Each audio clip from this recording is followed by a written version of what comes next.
वालेकुम अस्सलाम वरहमतुल्लाहि वबरकातुहू।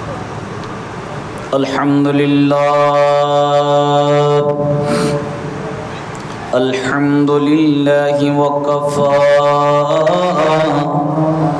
वस्सलातु वस्सलामु अला सय्यिदिना व हबीबिना وحبيب ربنا وطبيبنا وطبيب قلوبنا وعلى آله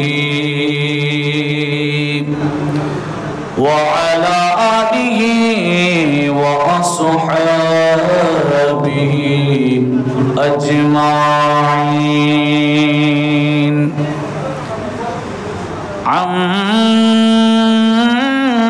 أما بعد فقد قال الله تعالى عز وجل في شان حبيبه آمرا ومخبرا إن الله وملائكته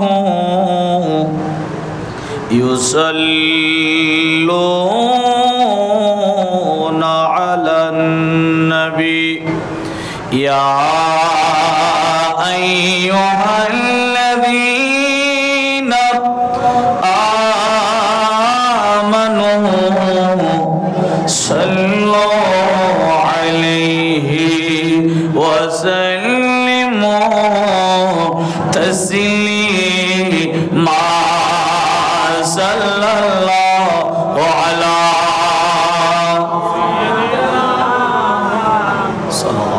وآله وصحبه وسلم صلى الله على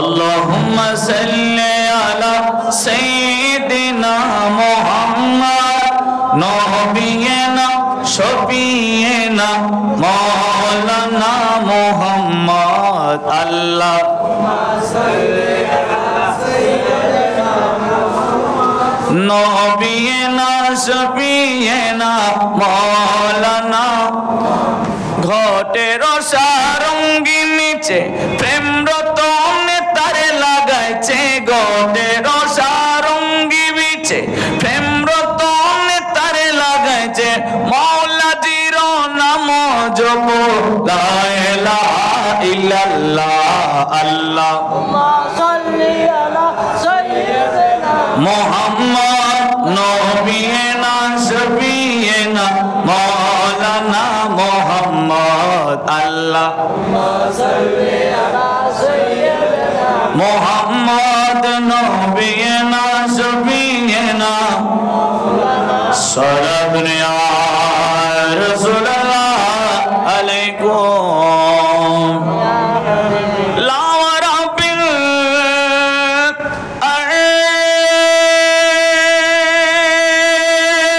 আরশ जिसको जो मिला उनसे मिला बटती है कौनैनों में इज्जत रसूलुल्लाह होगी सारा दुनिया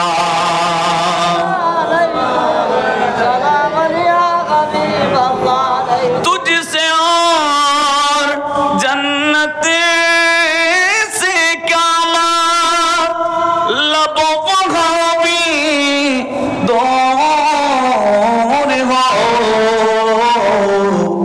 हम रसूलुल्लाह के जन्नते रसूलुल्लाह की सलात दुनिया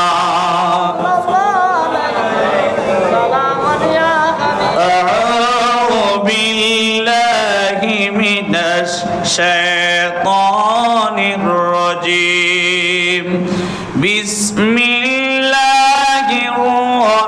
रहमानिर रहीम व रफ़अना लका ज़िक्रक सदक़ल्लाहुल मौलानाल अज़ीम व सदक़ रसूलुहुन नबियुल हबीबुल करीम व नहनु अला من الشهيدين والشاكرين ربي صل وسلم وبارك عليه أتحدث نعمة الله شكرا وتركه كفرا أو كما قال عليه الصلاة والسلام आज ईद मिलादुन नबी है आज ईद मिलादुन नबी है आशिको आज खुशियाँ मना ओ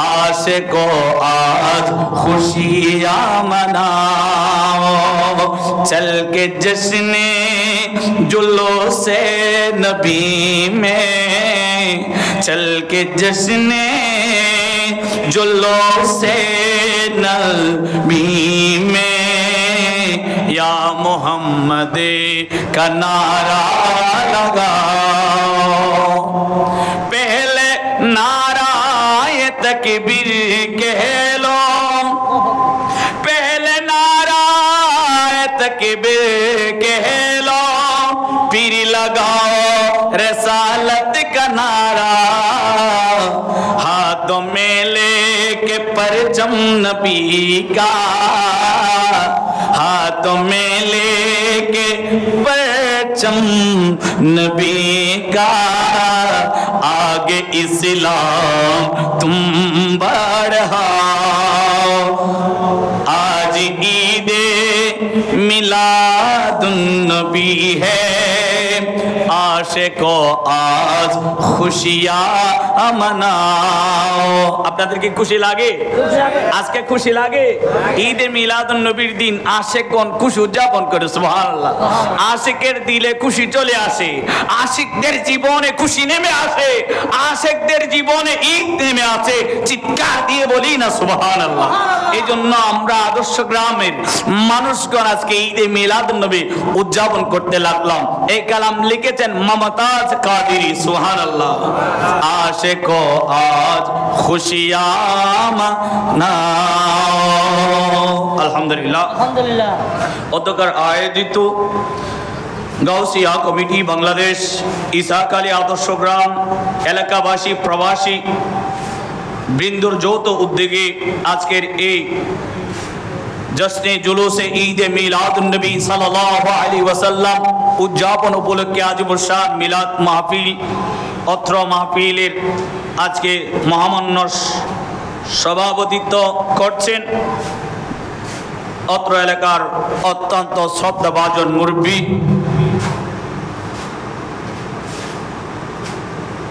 জনাব মোহাম্মদ নুরুল আলম সওদাগর আজকের মাহফিলে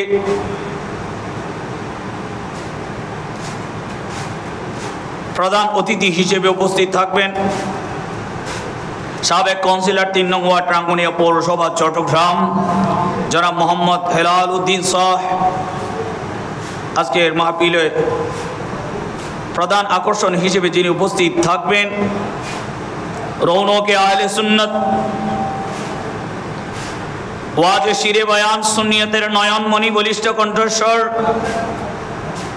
মোহাম্মদিয়া মাইমুনিয়া মাদ্রাসার সম্মানিত প্রতিষ্ঠাতা পরিচালক দরফ অলি সওদাগর জামে মসজিদের সম্মানিত খতিবে মুকররম আমার অত্যন্ত শ্রদ্ধাভাজন হযরতুল আল্লাম জনাব মাওলানা ফরিদুল আলম রিজভী মাদাজিলুল আলী আজকের মাহফিলে প্রধান বক্তা হিসেবে যিনি উপস্থিত থাকবেন বিমারে মুস্তাফা সাল্লাল্লাহু আলাইহি ওয়াসাল্লাম সুন্নিয়া মাদ্রাসা সম্মানিত প্রতিষ্ঠাতা হাটহাজারী চট্টগ্রাম হযরতুল আল্লাহ শায়ের আহলে সুন্নাত হযরতুল আল্লাহ জনাব মাওলানা বন্ধুবর নঈম রাজা কাদেরী মাদ্দাজিলুল আলী আজকের মাহফিলে যিনি উদ্বোধকের দায়িত্বে রয়েছিলেন অত্র মাদ্রাসার অত্র গ্রামের আদর্শ গ্রামের জামে মসজিদের সম্মানিত সাবেক সভাপতি জনাব মোহাম্মদ আব্দুল কুদ্দুস উপস্থিত আছেন। অত্র আজকের মাহফিলের বিশেষ আলোচক অত্র মসজিদের খতিবে মুকাররম আপনাদের অত্যন্ত শ্রদ্ধেয়, আমার অত্যন্ত শ্রদ্ধেয়, আপনাদের পরিচিত অত্র রাঙ্গনের অহংকার গৌরব হযরতুল আল্লাহ জনাব মাওলানা আতাউল মুস্তাফা কাদরী সাহেব আজকের মাহফিলে আমার পূর্বে যিনি আলোচনায় পেশ করলেন গাউসে আহমদিয়া আমিরিয়া সিদ্দিকিয়া মাদ্রাসার সম্মানিত সুপার হযরতুল আল্লাহ জনাব মাওলানা ইমরান হোসেন আল মাঝভান্ডারী।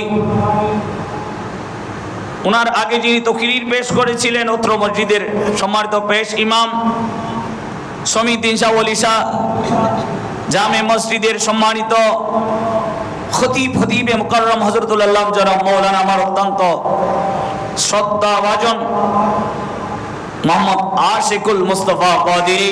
আমার ডানে যিনি উপস্থিত রয়েছেন অত্র এলাকার প্রবীণ মুরব্বী, প্রবীণ আলেম দ্বীন, রাঙ্গনিয়ার এমন কোন আলেম নাই যিনাকে চিনেন আলহামদুলিল্লাহ, যিনার বদৌলতে আজকে এই আদর্শ গ্রামের মধ্যে বাতি মিট মিট করে জ্বলছে। সুবহানাল্লাহ।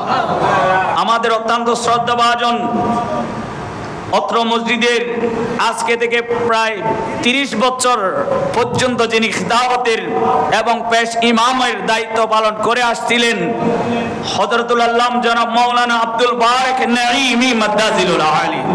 আমার ডানে বাবা অসংখ্য উলামায়ে কেরাম, সামনে মুরব্বিয়ে ইজাম, আমার অত্যন্ত শ্রদ্ধাভাজন মুরব্বিয়ে কেরাম, যেনাদেরকে রাস্তায় ঘাটে দেখলে আমার মন পাগল পারা হয়ে যায়। যারা মিডিয়ার মাধ্যমে দেখছেন, পর্দার মাধ্যমে দেখছেন, আমার রেহমানি মা ও বোনেরা ঘরের মধ্যে যারা বসে মেহমানদেরকে নিয়ে নিশ্চুপ করে মাইকের আওয়াজের দিকে যারা লক্ষ্য করে নিজে নবী প্রেমের মধ্যে মশগুল হয়ে গেছেন, আজকের তকরির শুনতে লাগলেন, প্রত্যেকে আমি ঘুরে গায়ে সালাম গ্রহণ করবেন। আসসালামু আলাইকুম ওয়া রাহমাতুল্লাহি ওয়া বারাকাতুহু। ওয়া আলাইকুম আসসালাম ওয়া রাহমাতুল্লাহি ওয়া বারাকাতুহু। মহান রব্বুল আলামিনের দরবারে শুকরিয়া আদায় করছি যে রব্বুল আলামিন আমাকে আপনাকে সকলকে দিনের সকল কাজ কর্ম শেষ করে নিজের সমস্ত সময় অন্যতায় ব্যয় না করে নবী মুস্তাফা সরকার দো আলমের মাহফিলে ব্যয় করার সুযোগ দান করেছেন। সেই মালিকে মুনিবের দরবারে শুকরিয়াতে জবান খুলে চিৎকার দিয়ে একটিবার বলুন না আলহামদুলিল্লাহ। নবী আকরাম সরকার দো আলম নূরে মুজাসসাম রাহমাতুল লিল আলামিন, নবী সাকে কৌসার, নবী মালিকে জান্নাত, নবী কাসিমে নিয়ামত, নবী উম্মতের দরদি কান্দারি নবী, শাফাতের মালিক নবী, শাফাতের কান্দারি নবী, নবী নূরে মুজাসসাম, নবী ফখরে মুজাজ্জম, নবী মুহাম্মদ রাসূলুল্লাহ সাল্লাল্লাহু আলাইহি ওয়াসাল্লামের দরবারে লক্ষ কোটি দরুদ সালামের হাতে প্রেরণ করছি। আল্লাহ এই গোলামদের, পাগলদের, প্রেমিকদের দরুদ সালামের হাদিয়া আমার নবীর রওজায়ে আকদাসে পৌঁছায় দিন। জোরে বলুন আমিন। সম্মানিত মুসল্লিন ইকরাম, 30 পারার সূরা ইনশারার আমি এক টুকরা আয়াত কারিমা তিলাওয়াত করছিলাম। আল্লাহ যদি তৌফিক দান করে, আমার রাসূল আকরাম সাল্লাল্লাহু আলাইহি ওয়াসাল্লামের যদি নজর আকরাম আমার উপর থাকে, পীর ও মুর্শিদের দয়া যদি থাকে, আপনাদের দোয়া যদি আমার উপর হয়, অত্র আয়াতের কিঞ্চিত আলোচনা করব।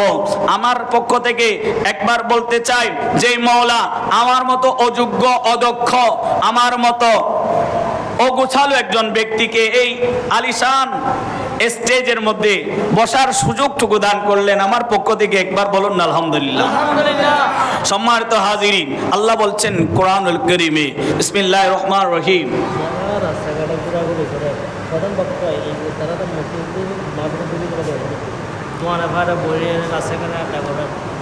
সালাতুন ইয়া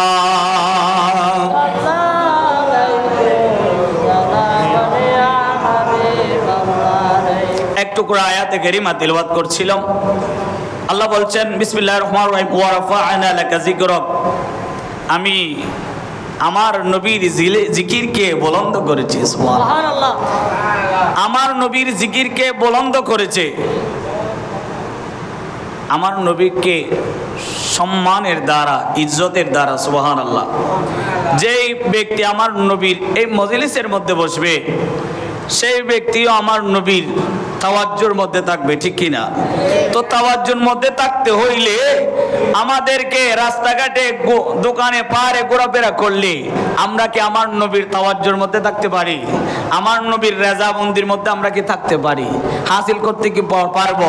এই জন্য বলতে চাই, যারা অত্র এলাকার মুরব্বিনে কেরাম অধিকাংশ চলে এসেছে, আর যারা বসে রয়েছেন দোকানের রাস্তায় ঘরে বাইরে, যারা মেহমানদের সাথে সময় দিচ্ছেন, দোকানে অযথা বসে চা খাচ্ছেন, আপনি আপনার জীবনের মূল্যবান সময় আমার নবী মুস্তাফার মাহফিলে দেন, দেখবেন কবরে আপনার শান্তি চলে আসবে। সুবহানাল্লাহ। বসে রলি অমন কারাসে, বসে রলি অমন কারাসে, রঙের বাজার ভাঙ্গি যাইব ওই শোকের নিমিষে, ঠিক কিনা? আজকের যৌবন শক্তি, আজকে আমার মেহমান আসছে, আজকের আনন্দ একদিন মাটির সাথে মিশে যাবে। কথা বলো ঠিক কিনা? যে নবী মুস্তাফার মাহফিলে এক বিন্দু সময় যে ব্যক্তি দিবে, এটা কবরের মধ্যে কথা বলবে। কথা বলেন ঠিক কিনা? এই জন্য যারা অত্র আদর্শ গ্রামবাসী যারা বসে রয়েছেন ঘরে, এই আপনাদের এই বসা কোনো কাজে আসবে না। আজকে নবীর ইন্তিজাম হয়েছে নবী মুস্তাফার মাহফিলে, আজকে এখানে অহরহর বরকত রহমত নাজিল হচ্ছে। যারা এখানে এসে বসে থাকবে তারাই ওই বরকত রহমত নিয়ামতের অংশীদার হবে, ঠিক কিনা? ওনারা মনে করছে আমাদের শরীরে তো অনেক শক্তি আছে, আছে না নাই? ওর তেল তাকিতে বাতিরে নিবে, তেল তাকিতে বাতিরে নিবে, খাল তোফানের বাতাসে রঙের বাজার ভাঙ্গি যাইব শোকের নিমিষে। যারা বলে আমাদের দেহে শক্তি আছে, অনেক দিন বাঁচবো, আমরা আজকে নয় কালকে না পরশু নয় অনেক দিন বাঁচবো। ওরে বাবা, আজকে দোকানে চা খাচ্ছিলাম, একজন ভাই বলছিল একজন মানুষ মারা গিয়েছে, একজন ভাই মারা গিয়েছে কোথায় যেন মুরাদনগর, একজন মানুষ মারা গিয়েছে, অনেক শক্তি ছিল, একটা ট্রাক চলায় নিত এমন ব্যক্তি। ও বান্দা, শরীরে শক্তি থাকলে বেশি দিন বাঁচতে পারবো আশা নাই, আশার একটা সিরিয়াল রয়েছে, যাওয়ার কোনো সিরিয়াল নাই, ঠিক কিনা? এই জন্য ল্যাম্পের মধ্যে তেল আছে বলে আমি পাড়ি দিয়েছিলাম, ওই তেল থাকার সত্ত্বেও ল্যাম্প অনেক সময় নিভে যেতে পারে। খালতোপনের বাতাস যদি আসে ল্যাম্প পর্যন্ত নিভে যেতে পারে। কথা বলুন ঠিক কিনা? বান্দা, কারেন্ট নাই, চারাকের ব্যবস্থা করলাম, বাতাস আসলে তেল থাকলেও চারাক নিভে যেতে পারে, ঠিক কিনা? বান্দারে, ও বান্দা, আজকে ঘরের মধ্যে যারা বসে রয়েছি, দোকানে যারা বসে রয়েছি, আমাদের শরীরের মধ্যে অসংখ্য শক্তি রয়েছে, আমাদের শরীরের মধ্যে বল রয়েছে। বান্দা, এটা মনে করো না এ বল এই শক্তি কিয়ামত পর্যন্ত থাকবে, নয় নয়, আল্লাহ যতক্ষণ পর্যন্ত চাইবে অতক্ষণ পর্যন্ত শরীরের মধ্যে শক্তি থাকবে, ঠিক কিনা? তেল তাকিতে বাতিরে নিবে, খাল তুফানের বাতাসে রঙের বাজার ভাঙ্গি যাইব শোকের নিমিষে। বসে রলি অমন খারাসে, বসে রলি অমন খারাসে, রঙের বাজার ভাঙ্গি যাইব শোকের নিমিষে। সারা দুনিয়া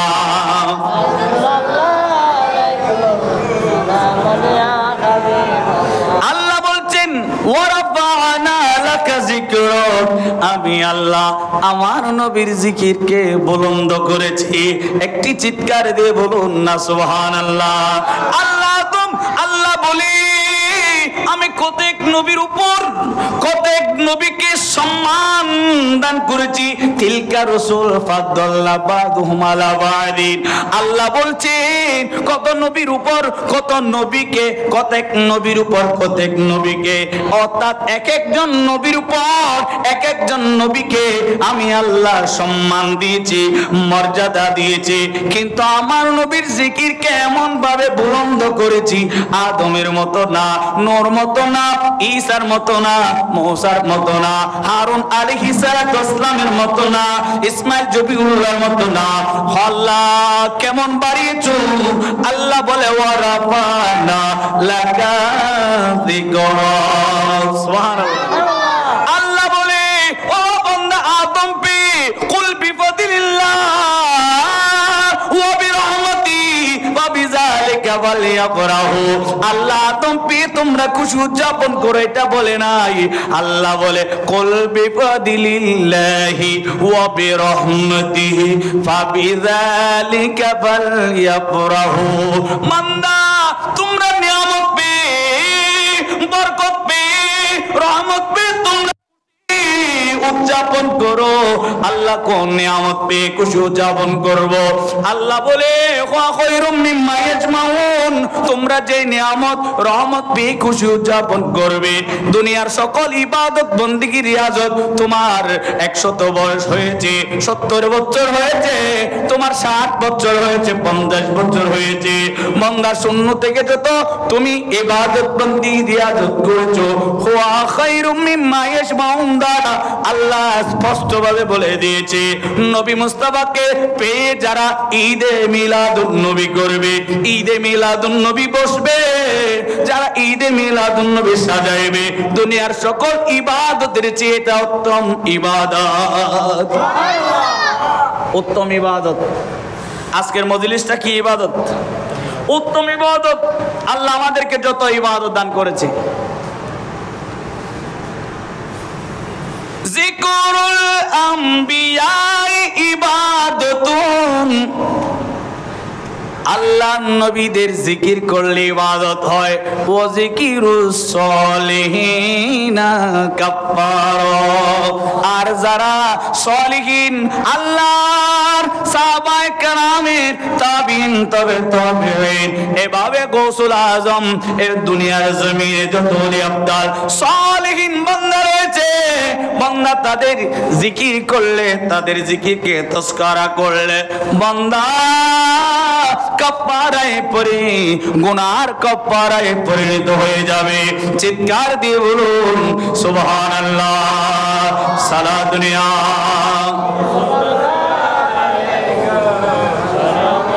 নূর वाला आया है, नूर लेकर है, नूर वाला आया है, नूर लेकर आया है, सारे आलम में देखो कैसा नूर छाया है, सारे आलम नूर छाया है। अस्सलातु अस्सलामु अलैका या रसूल अल्लाह, अस्सलातु अस्सलामु अलैका या हबीब अल्लाह। सारा दुनिया सलाम नबी अल्लाह। कुरानुल करीमेर मধ্যে কুল বিফাদিল্লাহি ওয়া বিরহমাতিহি, নিয়ামত পে রহমত পে আল্লাহ কোন নিয়ামতের কথা বললা, কোন রহমতের কথা বললা আল্লাহ স্পষ্ট তো বলেন নাই। আল্লাহ বলছে ও বান্দা তোমাদেরকে অসংখ্য নিয়ামত দান করেছি। ওয়া ইন তাউদ্দু নি'মাতাল্লাহি লা তাহসুহা, আল্লাহ বলে বান্দা আমি তোমাদেরকে অসংখ্য নিয়ামত দান করলাম। আল্লাহ কি নিয়ামত দান করলে? আল্লাহ বলে বান্দা তোমাকে যে আমি বানাইছি, দুইটা চক্ষু দান করলাম, ওটা বড় নিয়ামত। বান্দা তোমাকে নাক দান করলাম নিয়ামত, কান দান করলাম নিয়ামত, দাঁত দান করলাম নিয়ামত, তোমাকে জিহ্বা দান করেছি নিয়ামত, তোমাকে শরীরের মধ্যে অঙ্গ প্রত্যঙ্গ দিয়েছি সব নিয়ামত। এই জন্য আল্লাহ বলে ওয়াইন তাউদু নি'মাতাল্লাহি লা তাহসুহা। আমি আল্লাহর পক্ষ থেকে তোমাকে অসংখ্য নিয়ামত দান করলাম, অসংখ্য বরকত দান করলাম। বান্দারে বান্দা, একটা নিয়ামত যদি তোমরা গণনা করো, গণনা করে শেষ করতে পারবে না। সুবহানাল্লাহ বলেন। সালাম আলাইকুম।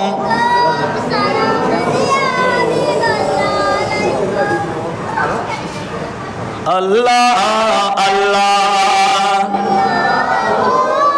লা ইলাহা ইল্লাহু আল্লাহ আল্লাহ। ইয়াসিন তাহা কামলিওয়ালা কুরআন কি তাফসীর। ইয়াসিন তাহা কামলিওয়ালা কুরআন কি তাফসীর। গায়ব की खबर देने वाला अल्लाह का वो हबीब नबी जी अल्लाह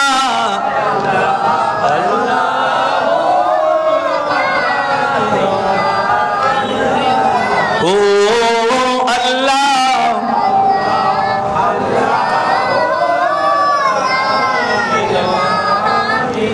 আল্লাহ কত নিয়ামত দিলাম আমার শরীরের মধ্যে, একটা একটা যদি গণনা করি, গণনা না করতে শেষ করতে পারি না। এই জন্য আল্লাহ বলে বান্দা তোমাদেরকে শরীরের মধ্যে ক্যাশ দিলাম। কি দিলাম? আমাদের শরীরে ক্যাশ আছে নি? নাই। ও আছে না? নাই। আমাদের শরীরে ক্যাশ আছে। আল্লাহ বলে তোমরা, আল্লাহ বলে তোমরা, তোমাদেরকে আমি কত নিয়ামত দান করলাম। শায়ের বলে ওই নিয়ামতের শুকরিয়া। আল্লাহ আমাকে ক্যাশ দিয়েছে, প্রতিটি কেশে কেশে একটা একটা যদি জবান দেওয়া হয়, ওই জবানে যদি আল্লাহর জিকির করে, তারপরও আল্লাহর জিকিরের, আল্লাহর শুকরিয়ার শেষ হবে না। সুবহানাল্লাহ। আমার দিকির সব পশমে দাও যদি জবান, আমার দিকির সব পশমে দাও যদি জবান, সব পশমে করি যদি তোমার শুকরান, তবু প্রভু শেষ হবে না, তবু প্রভু শেষ হবে না তোমার শুকরান।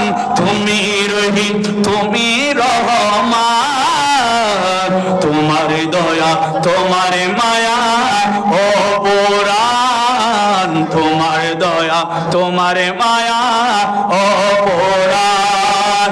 তুমি রহিম, তুমি রহমান, তুমি রহিম, তুমি রহমান, তোমার দয়া, তোমার মায়া অপরান। সালাত দুনিয়া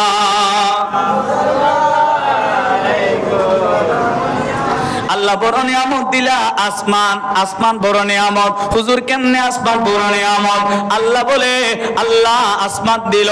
আসমান একটা সূর্য ধারণ করে আছে, যেটা ডুবলে রাত হয়ে যায়, যেটা যেটা ডুবলে রাত হয়ে যায়, উদিত হলে দিন হয়ে যায়। ঠিক কিনা? রাত, আল্লাহ বলছে আমি রাত বানিয়েছি তোমাদেরকে ঘুমানোর জন্য, বিশ্রাম করার জন্য।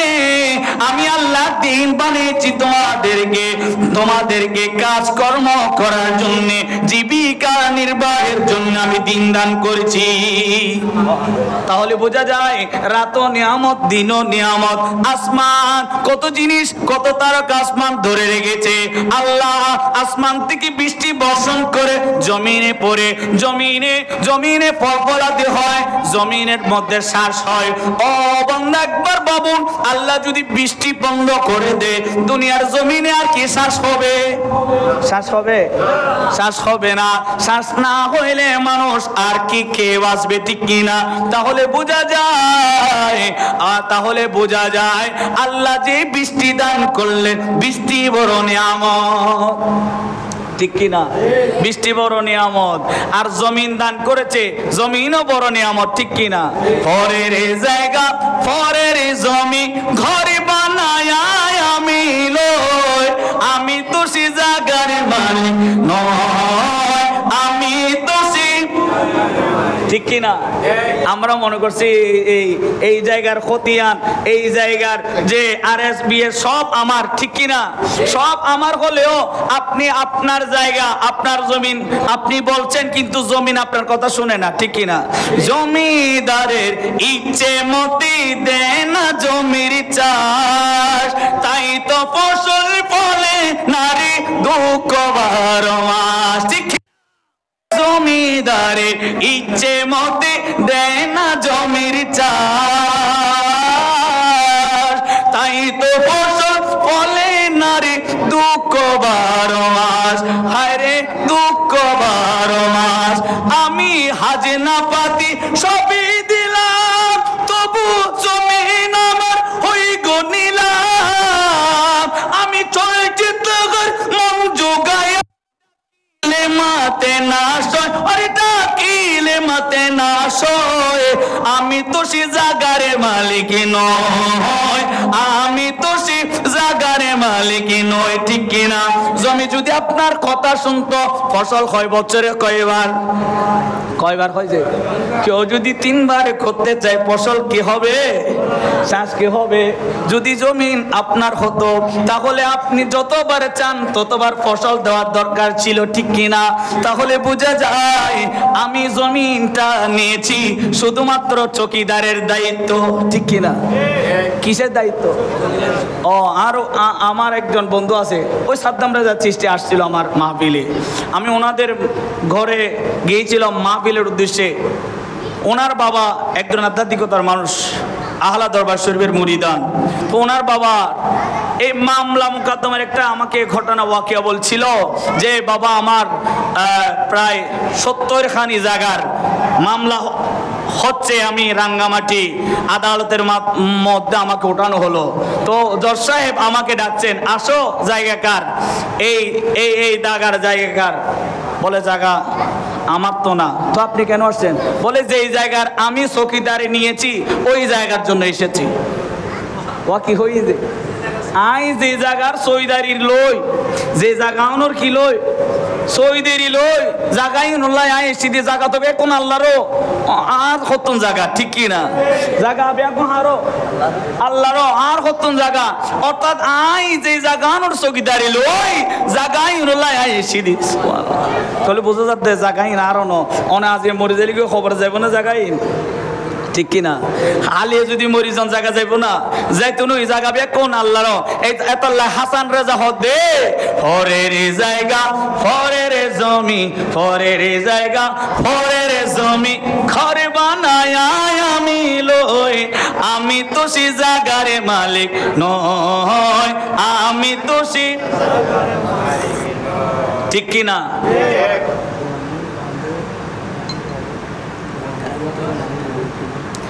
আমাদের ব্যবসায়ী যারা নিয়মিত ব্যবসায়ী ভাইয়েরা, ব্যবসায়ী নিয়মিত ভাইয়েরা, ঈদ বছরে কয়বার আসে? একবার আসে বলেন না? ঈদ বছরে কয়বার আসে? প্রতিদিন কি ঈদ আসে?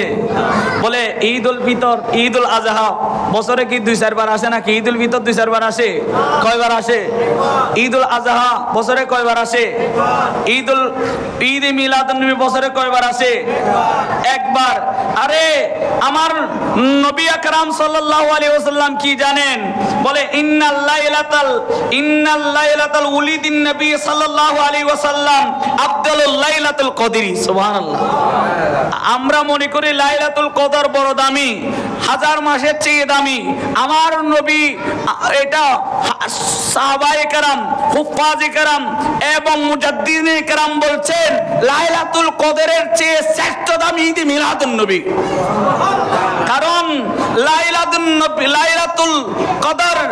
লাইলাতুল কদর এসেছে আমার নবীর কারণে, ঠিক কি না?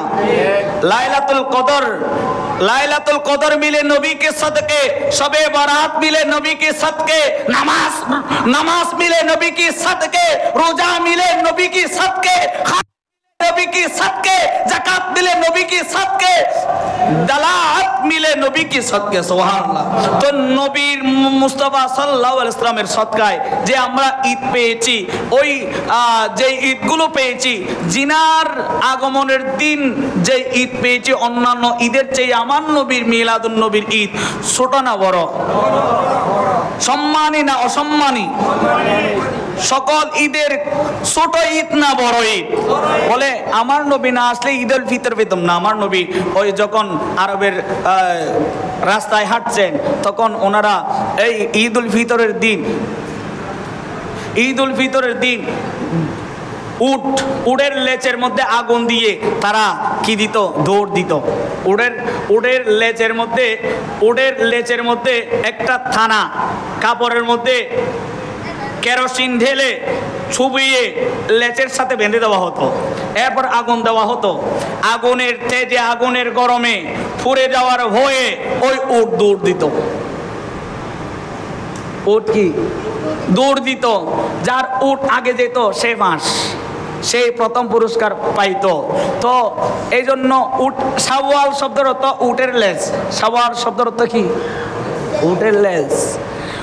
মানে এরা এই শাওয়াল মাসের ওই যে ঈদুল ফিতর আমরা পালন করি না, সেদিন আসলে কুসংস্কার করত। আমার নবী এসে বলে এটা না, তোমরা ঈদুল ফিতর অর্থাৎ সাত সকালে নামাজ পড়ো, নামাজের মাধ্যমে আল্লাহর ইবাদত করো, আল্লাহর কাছে ক্ষমা প্রার্থনা চাও, এটাই তোমাদের জন্য ঈদ। সালাতুন ইয়া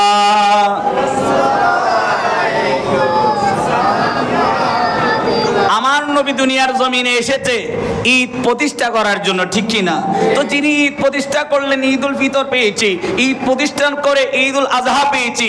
যিনি দুনিয়ার জমিনে এসেছে, যেই দিন এসেছে সেই দিন কি ঈদ হতে পারে না? ঈদ মানে খুশি, ঈদ মানে কি? ঈদ মানে আনন্দ, ঠিক কি না?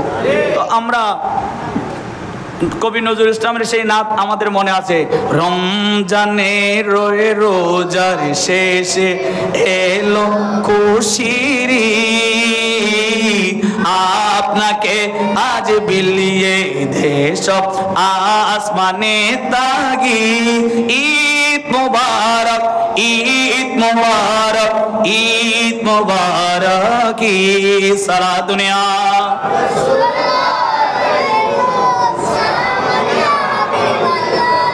যারা আমরা ঈদ পেয়েছি আজকে ঈদের দিন আর আসবে না, ঠিক কিনা? আগামী বছর আল্লাহ হায়াত দিলে পাবো।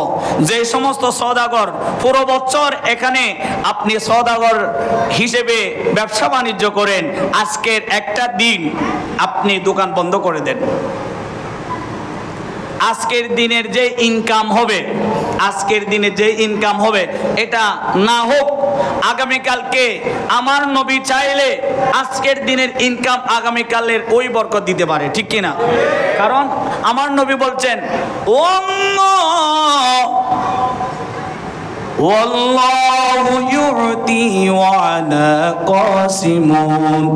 আল্লাহ দেনেওয়ালা, আমি নবী বন্টন করনেওয়ালা। আল্লাহ দেনেওয়ালা, আমি নবী। আল্লাহ কি দে? বলে আমার নবী একদিন দেখছেন জিবরাইল আলাইহিস সালাম এসে উপস্থিত ধন ভান্ডারের চাবিকাঠি নিয়ে।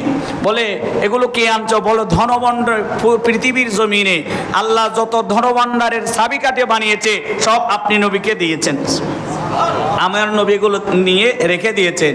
তো আজকে আমরা যদি ব্যবসা বাণিজ্য আজকের দিনের জন্য আমার নবীর প্রেমে বন্ধ রাখি, তো আবার না আগামীকাল ইকবাল হুজুরের জন্য আপনি নালিশ করবেন না। আমি বলছি নবীর প্রেমের কথা। নবীর প্রেমে যার ভিতর ঢুকবে সে দুনিয়ার কোনো খোঁজ খবরই রাখবে না, ঠিক কিনা? দুনিয়ার কোনো তাবেদারি সে করবে, সে আল্লাহর উপর এখতিয়ার রাখবে যে আল্লাহ আমার নবীর উসিলায় আজকের ইনকাম আগামীকালকে দিতে পারে। আগামীকালকে যে ইনকাম করব আজকে বরকত সেই ইনকামের ভিতর দিতে পারে, ঠিক কিনা? আল্লাহ চাইলে দিতে পারে না? এই জন্য আজকের ঈদের দিন আপনারা এসে বসে যান। যারাই দোকানে পারে ঘরের বাইরে, কোনো মেহমান অনেক এসেছে ঘরের মধ্যে বসে রয়েছে, মহিলাদেরকে বলবো আপনারা আপনাদের আপন স্বামীকে মসজিদে পাঠাই দেন, আপন ছেলেকে পাঠাই দেন। ওই এখানে এসে যে সওয়াবের অধিকারী হবে, আপনি ঘরে বসে তাদেরকে পাঠানোর মাধ্যমে সেই সওয়াবের অধিকারী হবে। এটা হাদিসে মুস্তাফা। কেউ যদি একটা রোজা রাখে, ওই রোজাদারকে কেউ যদি ইফতারি করায়, নিজের রোজার সওয়াব পাবে বটে। ওই মানুষকে ইফতারি করেছেন বলে তার রোজার সওয়াব আপনি পাবেন। এখানে যারা বসছে ওনাদের সওয়াব ওনারা পাবে। যে মহিলাদেরকে প্যান্ডেল করে দেওয়া হয়েছে ওনারা ওখানে আসতে সওয়াব পাবে। ওনারা নিজের আপন স্ত্রী, আপন স্বামীকে, আপন ছেলেকে, আপন দেবরকে, আপন বাসরকে বুঝিয়ে সুঝিয়ে যদি আল্লাহর নবীর মাহফিলে পাঠিয়ে দেন, আপনারা সেই সওয়াবটুকু পেয়ে যাবেন। সালা দুনিয়া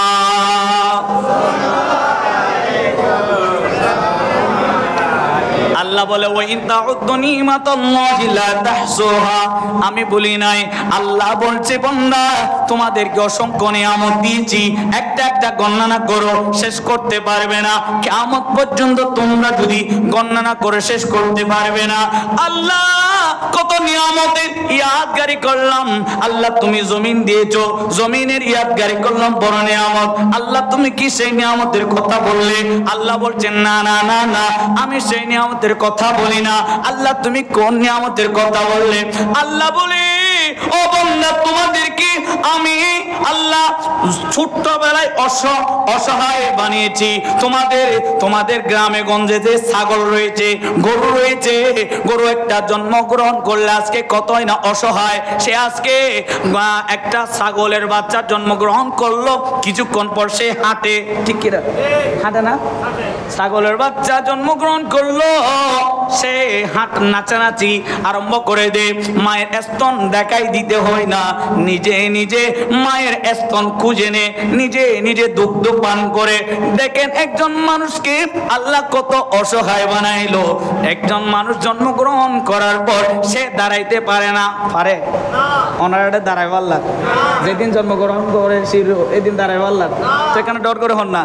সেদিন কি কোনো সন্তান দাঁড়ায় না, ওই সন্তান খেতেও পারে না, সন্তান কোথায় প্রস্রাব করবে তাও জানে না, সন্তান বড় অসহায়। দেখেন একটা ছাগল ছানার চেয়ে মানুষকে কত অসহায় বানাইলো, ঠিক কিনা?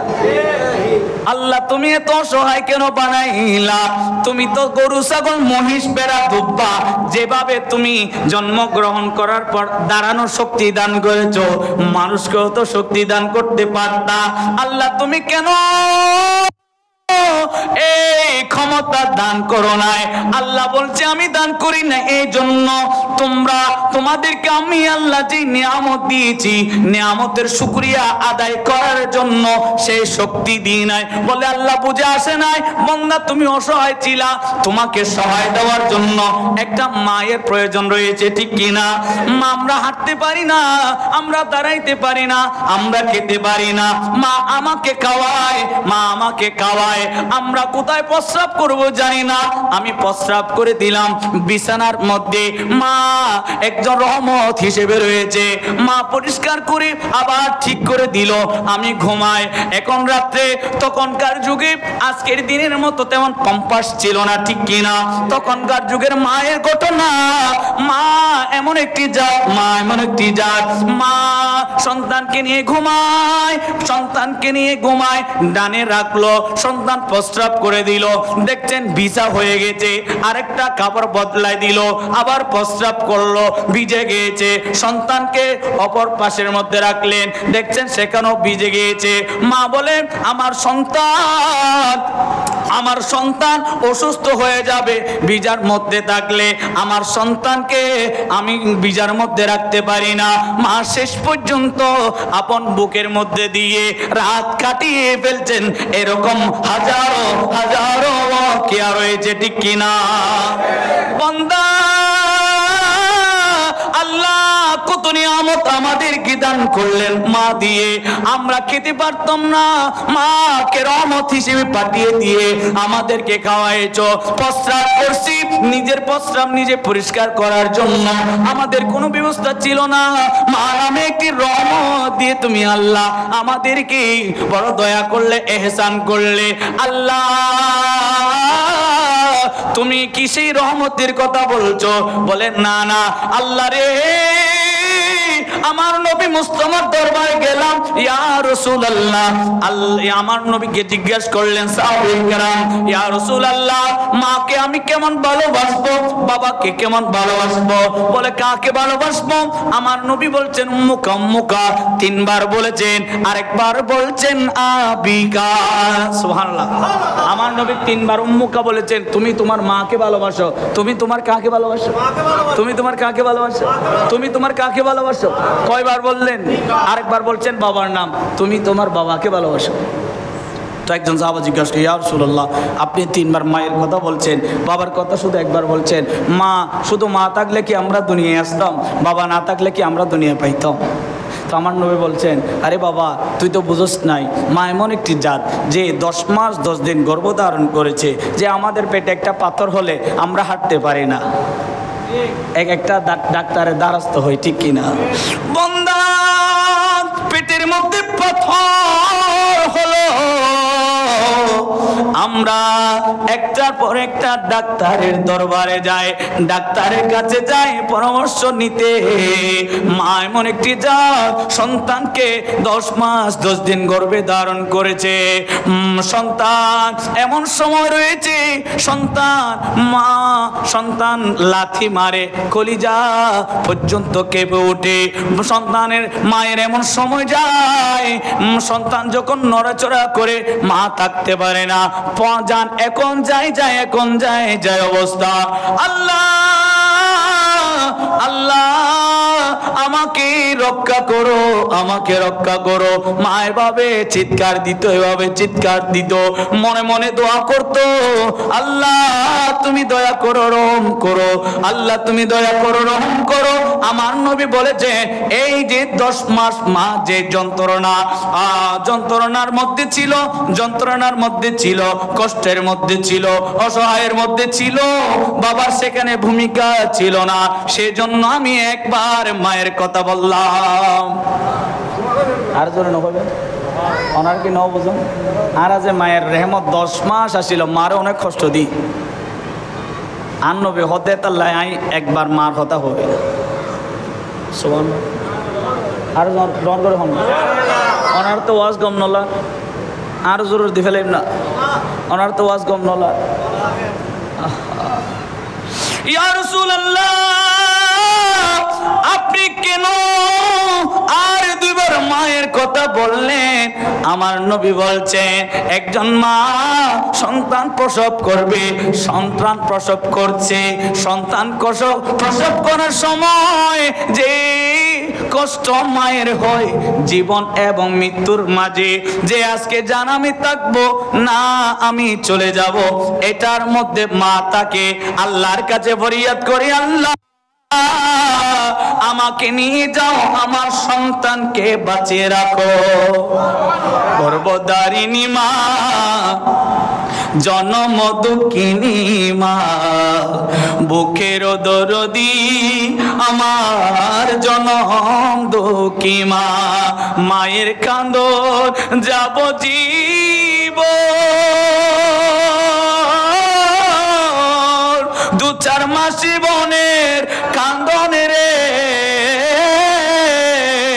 ঘরের পরিবারের কান্দন কয়েকদিন দিন পরে থাকে না, বুকের দরদি আমার জনম দুঃখী মা।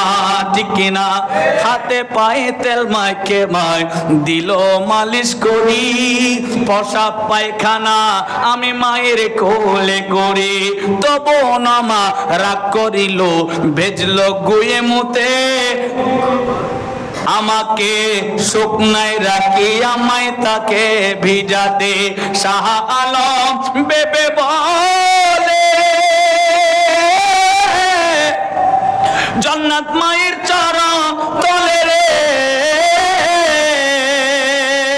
ওগো আমায় আল্লাহ নাও গো নয়া সন্তানের নিও না, বুকের দরদি আমার জনম দুঃখী মা, গর্ভধারিণী মা, জনম দুঃখিনী মা, বুকের দরদি আমার জনম দুঃখী মা।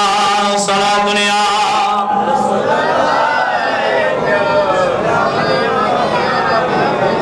এই জন্য আমি বলছি মাকে ভালোবাসো, মাকে ভালোবাসলে মায়ের কদমে যদি চুমু দাও, আল জান্নাতু তাহতা আকদামিহি উম্মি, সুবহানাল্লাহ।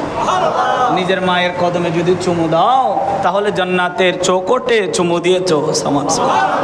মায়ের কদমে চুমু দিও মানে জান্নাতের চৌকটে চুমু দাও, ঠিক কি না? মায়ের অনেক কালাম রয়েছে।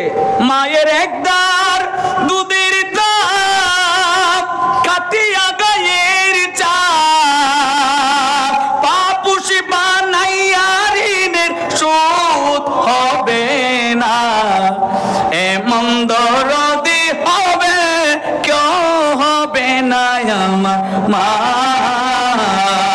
এমন দরদি হবে কেউ হবে না আমার মা। আমার নবীর হাদিসে মুস্তাফা অনুসরণ করে এই কালাম লিখেছে, সুবহানাল্লাহ। বলে ইয়া রাসূলুল্লাহ, এই প্রসব যন্ত্রণার কারণে আল্লাহর নবী একবার আরেকবার বলেছে তোমরা মাকে ভালোবাসো।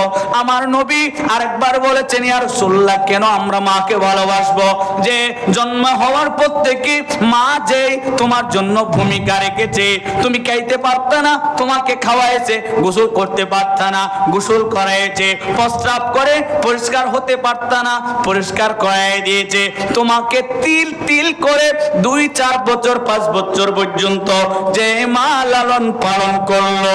বান্দা কৃতজ্ঞতা করার জন্য ছাগলকে যেমন জন্মগ্রহণ করার পর দাঁড় করাইছি আমি আল্লাহর কুদরতি শক্তি দিয়ে, বান্দা তোমাকে দাঁড় করাই নাই কৃতজ্ঞতা প্রকাশ করার জন্যে।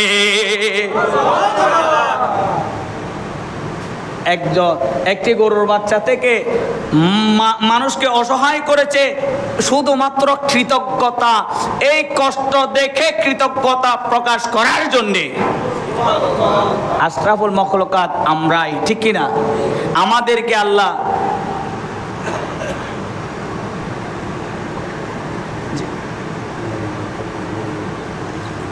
সালাতুন ইয়া রাসূলুল্লাহ আলাইকুম। তাহলে মা বড় নিয়ামত না? আল্লাহ সেই মাকে, মার কথাই আল্লাহ বলেন, আল্লাহ বলছেন কুল বিফাদিলিল্লাহ ওয়া বিরহমাতি ফাবিযালিকা ফালিয়াফরাহু। নবীকে পাঠিয়ে তোমরা ওই নিয়ামতের শুকরিয়া আদায় করবে। লাকাদ মান্নাল্লাহু আলাল মুমিনিনা ইয বা'সা ফীহিম রাসূলা। ওই নিয়ামতের খুশি উদযাপন করবে, ওই নিয়ামতের খুশি উদযাপন করবে রহমাতুল লিল আলামিনকে পেয়ে। আল্লাহ খোঁটা দিয়ে বলেছে তোমরা নিয়ামত পেয়ে অবশ্যই খুশি হবে, রহমত পেয়ে অবশ্যই খুশি হবে। আমার নবীর হাদিসে পাক দ্বারা প্রমাণ হয়ে যায়, আত্তাহাদ্দাসু নি'মাতাল্লাহ লিল্লাহি শুকরা, যে ব্যক্তি নিয়ামতের কৃতজ্ঞতা, নিয়ামতের শুকরিয়া আদায় করবে, আল্লাহ বলে সেই বান্দা বড় কৃতজ্ঞতা বান্দা। আর যে ব্যক্তি ওয়াতার কুহু, যে ব্যক্তি তরক করেছে, নিয়ামতকে এড়িয়ে চলেছে, নবীকে চলেছে, নবীর মিলাদকে এড়িয়ে চলেছে, সেই বান্দা কুফরি করেছে। নাউজুবিল্লাহ বলেন না। যে বান্দা নিয়ামতকে এড়িয়ে চলেছে, নিয়ামতের শুকরিয়াকে এড়িয়ে চলেছে, সেই বান্দা কি করেছে? কুফরি করেছে। এই জন্য আমরা এই মুমিনগণ, আল্লাহ বলছেন লাকাদ মান্নাল্লাহু আলাল মুমিনিনা, আমি মুমিনদেরকে দয়া করেছি, মুমিনদেরকে রহম করেছি, মুমিনদেরকে অনুগ্রহ করেছি। ইরবাআসা ফীহিম রাসূলা, রাসূল পাঠিয়ে। বলেন কাদেরকে রহম করেছে? মুমিনদেরকে। কাদেরকে রহম করেছে? কাজেই রহম তারা পেয়ে খুশি উদযাপন করবে যারা রহম পেয়েছে। রহম পেয়েছে কারা? মুমিনগণ। তাহলে আজকে মিলাদুন্নবী কারা করবে? যারা মিলাদুন্নবী করছে তারা কি মুনাফিক না মুমিন? এটা তার স্পষ্ট হয়ে যায়, ঠিক কিনা? এটা তার একদম স্পষ্ট হয়ে যায়। মিলাদুন্নবী ওনারাই করবে যারা মুমিন, ঠিক কিনা? আমরা মুমিন হিসেবে থাকতে চাই, মুমিন হিসেবে বাঁচতে চাই। আমার নাঈম রাজা শায়ের আহলে সুন্নাত হুজুর চলে এসেছেন, আমাদের খতিব সাহেব হুজুর যদি চলে আসে আমি ছেড়ে দিব। সালাতুন ইয়া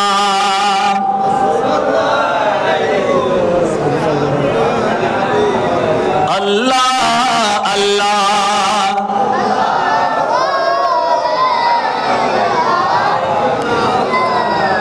তাহলে বন্দা একবার বলেন, যারা খুশি উদযাপন করছে ওনারা কি পেয়ে খুশি উদযাপন করছে? কি পেয়ে খুশি উদযাপন করছে? ওনারা আর কথা না বুঝুন না বাজে। আর কি ভাইয়ের খুশি উদযাপন করি রাজিয়া খারে ভাইয়ের মিলাদুন্নবী করি ডর করে হন না, এখানে মহব্বত করে হন না। নবী ভাই আরা খুশি উদযাপন করি, কাজে খুশি উদযাপন ওই তারা করিব যারা মুমিন। সুবহানাল্লাহ। আল্লাহ তো মুনাফিক হলার ন হয় তোমরা কে আই নবী পাঠায় ন, আল্লাহ কই দে রহম কর যদি মুমিন পাঠায়। নারে তাকবীর, নারে রিসালাত, নারে গৌসিয়া। হযরতুল আল্লামা জানা মাওলানা আতাউল মুস্তাফা আল কাদির সাহেব হুজুর এসে উপস্থিত হয়েছেন। আমি আপনাদেরকে অসংখ্য কষ্ট দিয়েছি, আপনাদেরকে ঘ্যান ঘ্যান ভ্যান ভ্যান করে কানের মধ্যে কানের যন্ত্রণা দিয়েছি, আপনাদেরকে কষ্ট দিয়েছি। যদি কষ্ট পেয়ে থাকেন মাফ করে দিবেন। যারা মাইকের আওয়াজ যতটুকু যায়, যারা আমার তকরির শুনছেন, যদি ভালো লাগে আমার জন্য দোয়া করবেন। আমি একজন অযোগ্য, অদক্ষ, অগোছালো একজন মানুষ, বয়সের দিক দিয়ে ছোট, শরীরের দিক দিয়েও ছোট। আপনাদের জন্য, আপনাদের থেকে দোয়ার উদ্দেশ্যে এখানে বসছি। এখানে বসার কোনো যোগ্যতা আমার নাই। তো যাই বলেছি, আল্লাহ আমাকে আপনাকে সকলকে বোঝার তৌফিক দান করুক। কারো যদি ভালো লেগে থাকে আমার জন্য দোয়া করবেন, খারাপ লেগে থাকলে আমার জন্য বদদোয়া না করে আমার জন্য দোয়া করবেন যেন ভালো লাগে। আসসালামু আলাইকুম ওয়া রাহমাতুল্লাহ।